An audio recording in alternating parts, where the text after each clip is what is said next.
Invited as our guest speaker this morning for three reasons.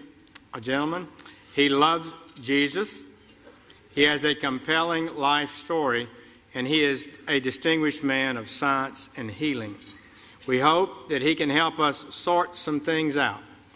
May I introduce the Director of Pediatric Neurosurgery at one of the world's great hospitals, Johns Hopkins in Baltimore, Dr. Benjamin Carson, Sr.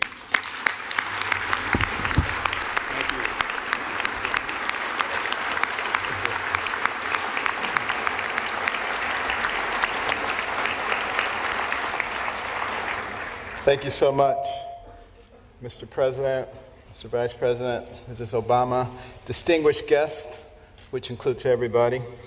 Thank you so much for this wonderful honor to be at the stage again. I was here 16 years ago, and the fact that they've invited me back means that I didn't offend too many people. So that was great. I want to start by reading four texts, which will put into context what I'm going to say. Proverbs 11:9. With his mouth, the godless destroys his neighbor, but through knowledge the righteous escape. Proverbs 11:12. A man who lacks judgment derides his neighbor, but a man of understanding holds his tongue. Proverbs 11:25. A generous man will prosper. He who refreshes others will himself be refreshed.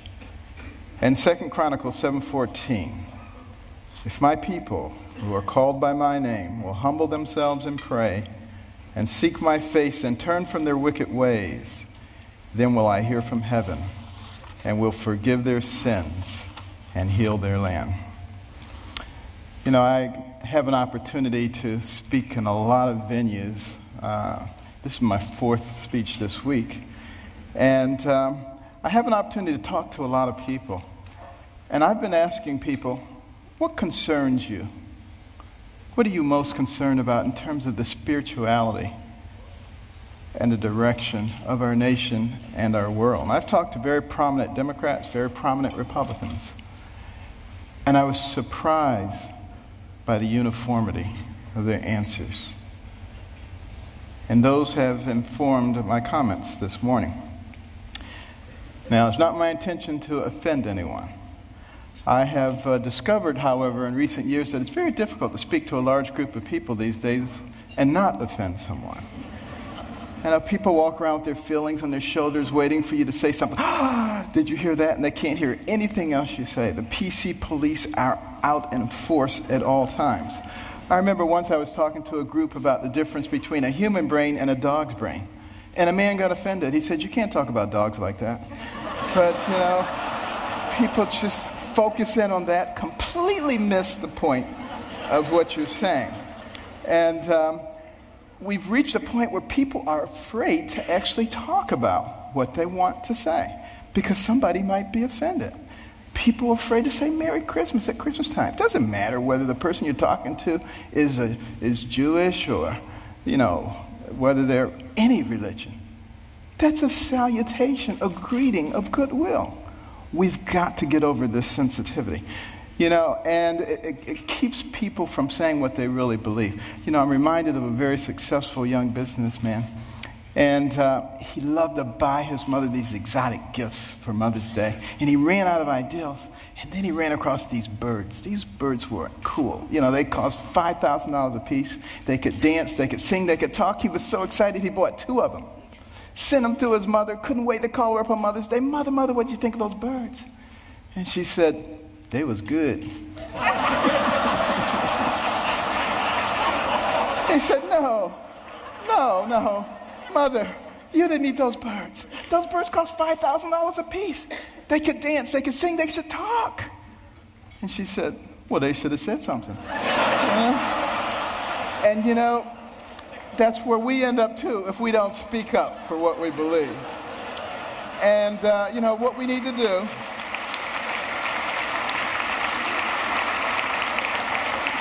What we need to do in this PC world is forget about unanimity of speech and unanimity of thought. And we need to concentrate on being respectful those people with whom we disagree. And that's when I think we begin to make real progress. And one last thing about political correctness, which I think is a horrible thing, by the way. I'm very, very compassionate, and I'm not ever out to offend anyone. But PC is dangerous. Because you see, this country, one of the founding principles was freedom of thought and freedom of expression. And it muffles people. It puts a muzzle on them. And at the same time, keeps people from discussing important issues while the fabric of their society is being changed. And we cannot fall for that trick. And what we need to do is start talking about things that are important, things that were important in the development of our nation. Well, one of those things was education.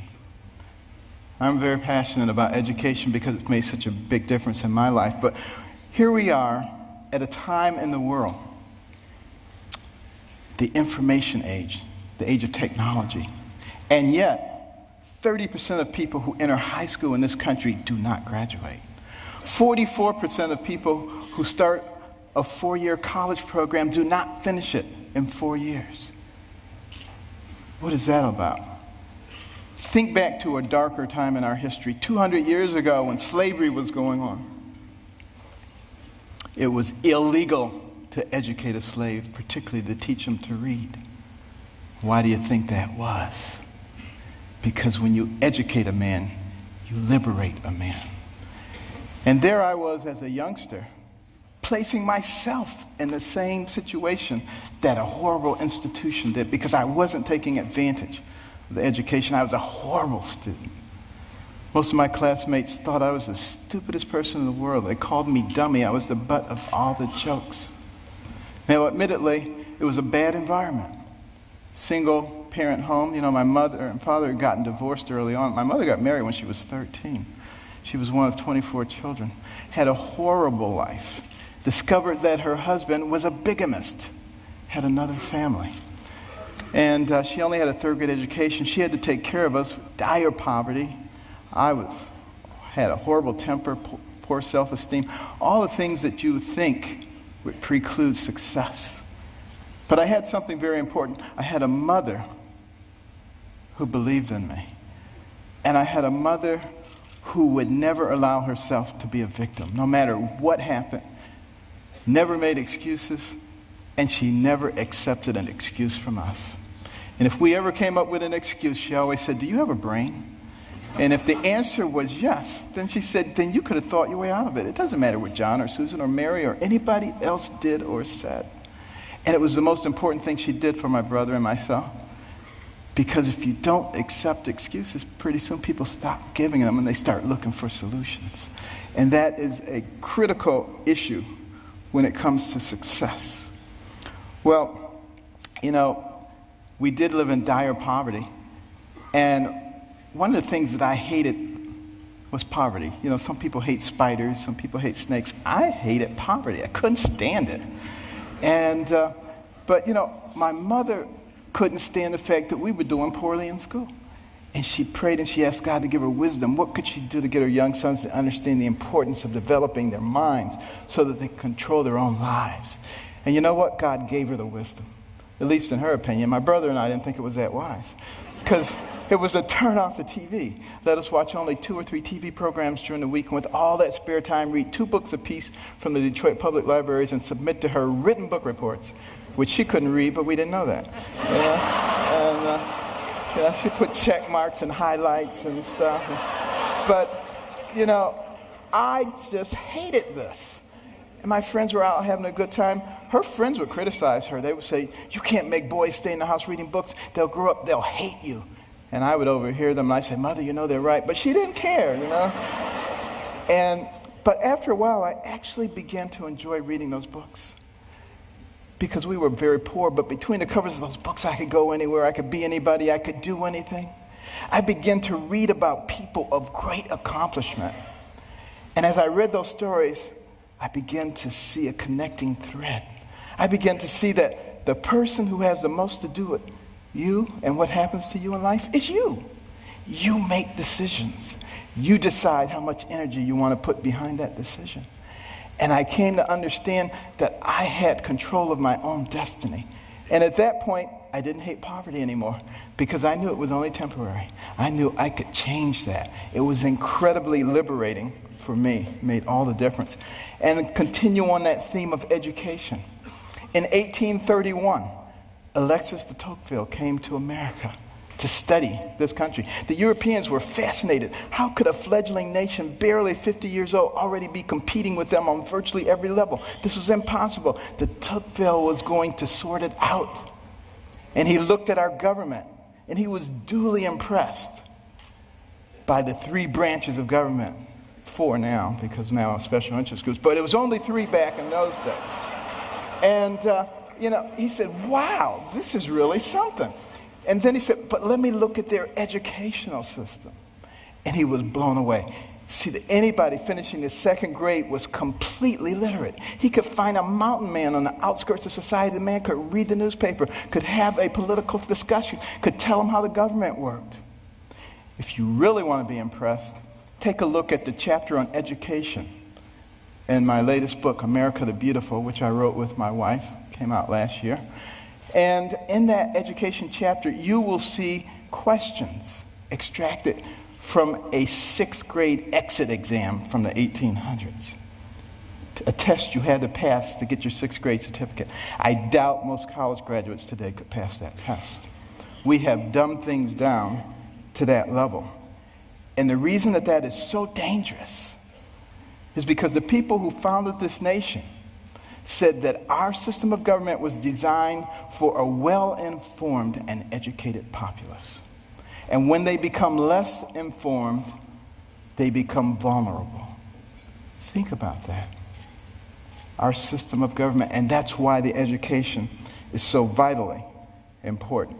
Now, some people say, you're overblowing it, things aren't that bad. And you're a doctor, a neurosurgeon. Why are you concerned about these things? I've got news for you. 5 doctors signed the Declaration of Independence. Doctors were involved in the framing of the Constitution, the Bill of Rights, a whole bunch of things. It's only been in recent decades that we've extracted ourselves, which I think is a big mistake. We need doctors and we need scientists, engineers. We need all of those people involved in government, not just lawyers. I don't have anything against lawyers, but, here's the thing about lawyers. And I'm sorry, but I got to be truthful, okay? Got to be truthful. What do lawyers learn in law school? To win. By hook or by crook, you got to win. So you got all these Democrat lawyers and you got all these Republican lawyers, and their side wants to win. We need to get rid of that. What we need to start thinking about is how do we solve problems?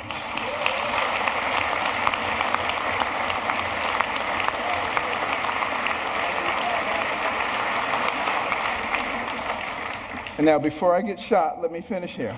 Now, one of the reasons, and I don't like to bring up problems without coming up with solutions. My wife and I started the Carson Scholars Fund 16 years ago after we heard about a survey, an international survey, looking at the ability of 8th graders in 22 countries to solve math and science problems. And we came out number 21 out of 22, barely beat out number 22. Very concerning. And we'd go into schools and we'd see all these trophies, all-state basketball, all-state wrestling, all-state this, that, and the other. The quarterback was the big man on campus. And what about the intellectual superstar? What did they get? A National Honor Society pin? A pat on the head, there, little nerd. Nobody cared about them. And is it any wonder that sometimes the smart kids try to hide? They don't want anybody to know that they're smart. This is not helping us as a nation. So we started giving out scholarships to students from all backgrounds for superior academic performance and demonstration of humanitarian qualities. Unless you cared about other people, it didn't matter how smart you were. We got plenty of people like that. We don't need those. We need smart people who care about other people. We would give them money. The money would go into a trust. They would get interest on it. And when they went to college, they get the money. But also the school gets a trophy. Every bit as impressive as any sports trophies. Goes right out there with the others. They get a medal. They get to go to a banquet.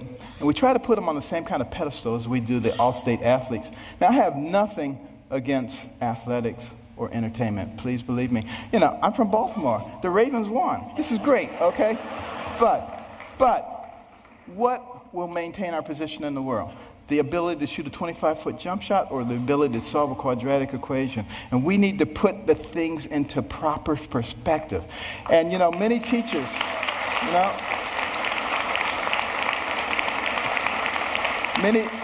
many teachers have told us when we put a Carson scholar in their classroom, the GPA of the whole class goes up over the next year. And it's been very gratifying. We started 16 years ago with 25 scholarships in Maryland.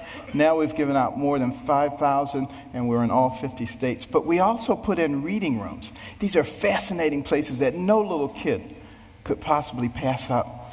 And they get points for the amount of time they spend in their reading, the number of books that they read, and they can trade them in for prizes. In the beginning, they do it for the prizes, but it doesn't take long before their academic performance begins to improve. And we particularly target Title I schools where kids come from homes with no books and they go to schools with no libraries. Those are the ones who drop out. And we need to truncate that process early on because we can't afford to waste any of those young people. You know, for every one of those people that we keep from going down that path of self-destruction and mediocrity, that's one less person you have to protect yourself and your family from. One less person you have to pay for in the penal or the welfare system. One more tax-paying, productive member of society who may invent a new energy source or come up with a cure for cancer. They're all important to us, and we need every single one of them. It makes a difference.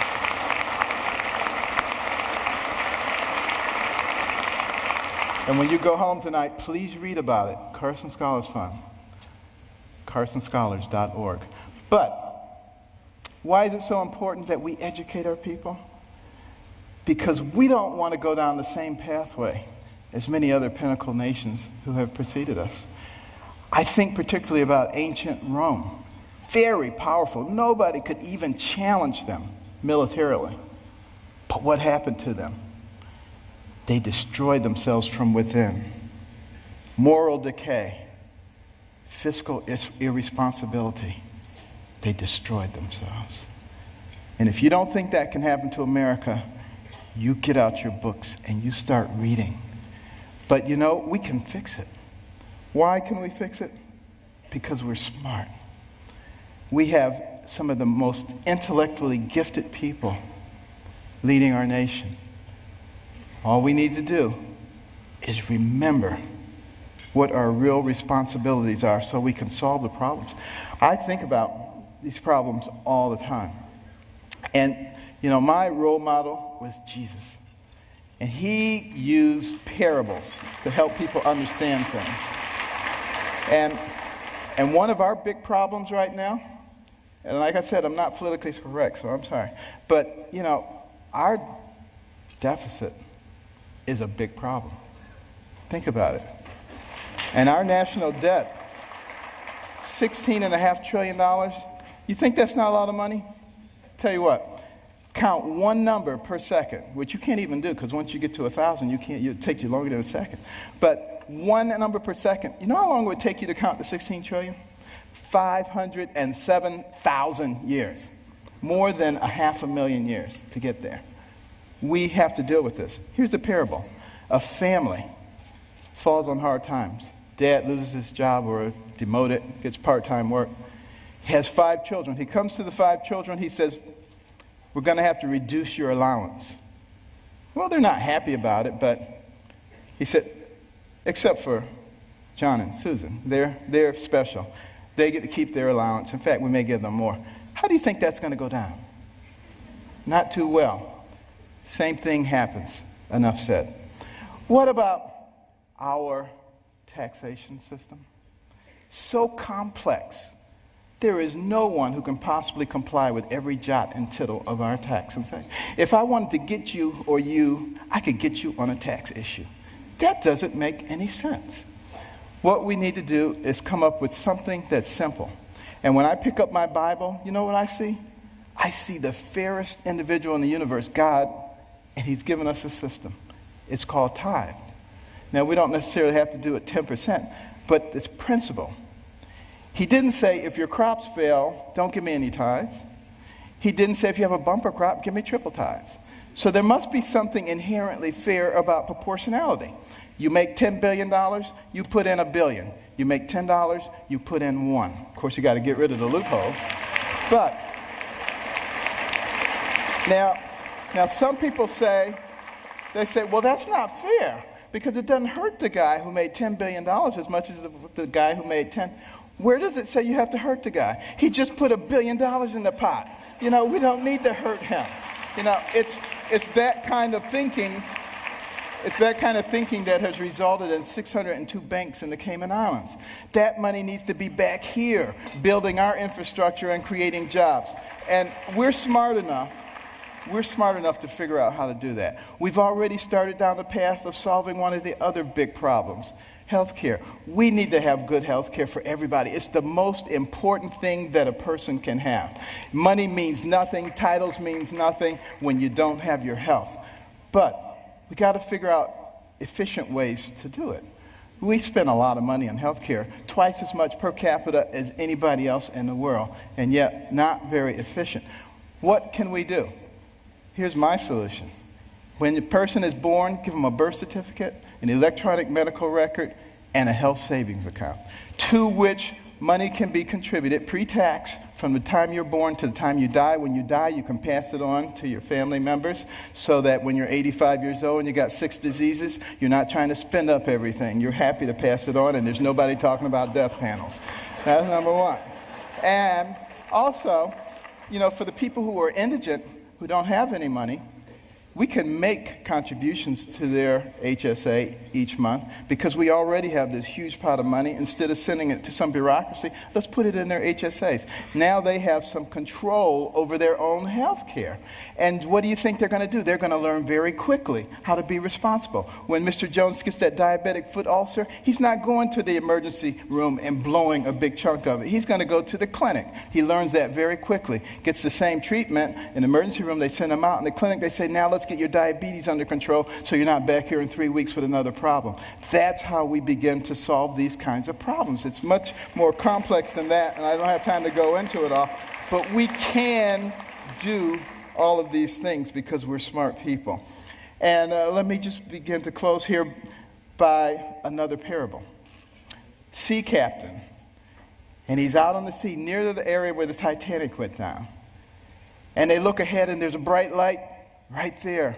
Another ship, he figures. And he tells his signaler, signal that ship, deviate 10 degrees to the south.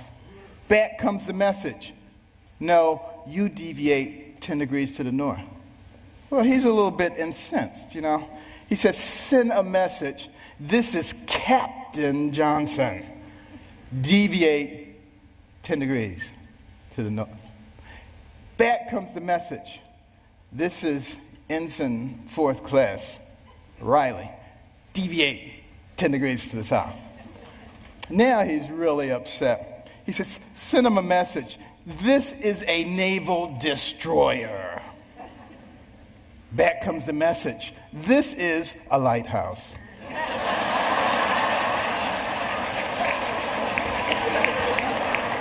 Enough said.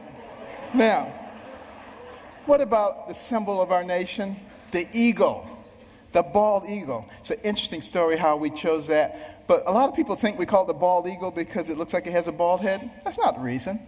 It comes from the Old English word piebald, which means crowned with white.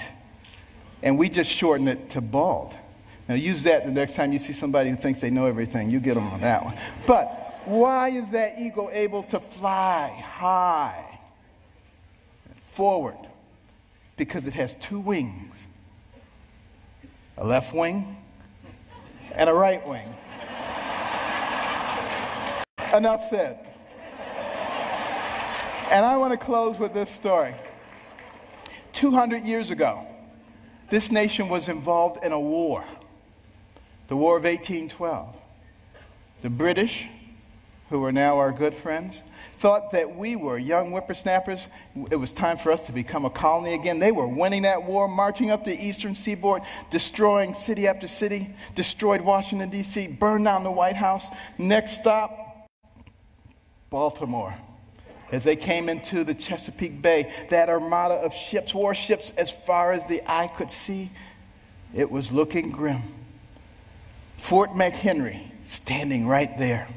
General Armistead, who was in charge of Fort McHenry, had a large American flag commissioned to fly in front of the fort. The admiral in charge of the British fleet was offended. He said, "Take that flag down. You have until dusk to take that flag down. If you don't take it down, we will reduce you to ashes." There was a young amateur poet on board by the name of Francis Scott Key, sent by President Madison to try to obtain the release of an American physician who was being held captive. He overheard the British plans. They were not going to let him off the ship. He mourned as dusk approached. He mourned for his fledgling young nation. And as the sun fell, the bombardment started. Bombs bursting in air, missiles, so much debris. He strained trying to see, was the flag still there? Couldn't see a thing. All night long it continued.